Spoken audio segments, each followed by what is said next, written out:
Hello, my name's Susan and I love local history, and I've been doing some research into our village, the village of Horsington in Somerset. This is one of my favourite walks down a green lane that was once Common Lane leading to the common land.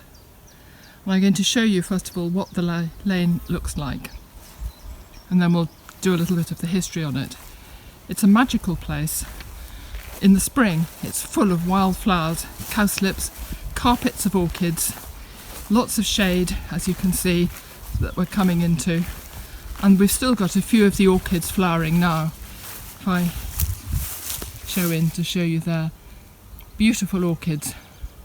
So why do I love this lane so much? Well, partly it's very beautiful, but also because of its history. And what I'm hoping to be able to tell you is a little bit about a Chancery case I've come across about the lane. The Chancery case was brought in 1665, and we find that Robert Gapper was hoping to be able to buy the manor, the advowson and the parsonage of Horsington from a William Gowan. The price was fixed, £630, and was all agreed in October 1664. A deposit was made and £300 was due by the following March, the remaining £300 by the following September. All seemed well.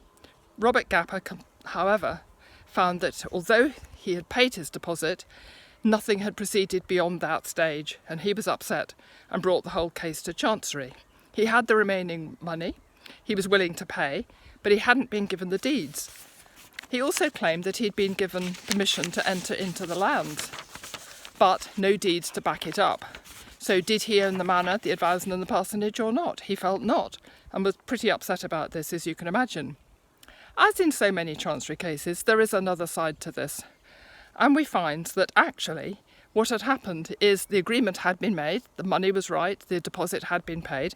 However, he had been appointed then to manage the animals that lived on or were pastured on the common land.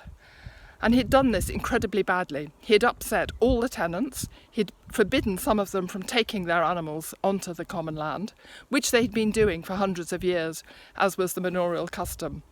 And so William Gowan had decided not to sell to him.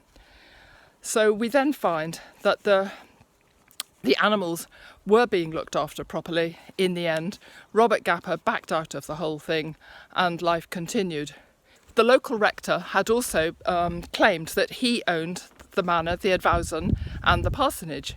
What was interesting is that during the Civil War he was a recusant Roman Catholic supporter, and so had obviously been ousted from his position. This case is in 1664, so he's come back.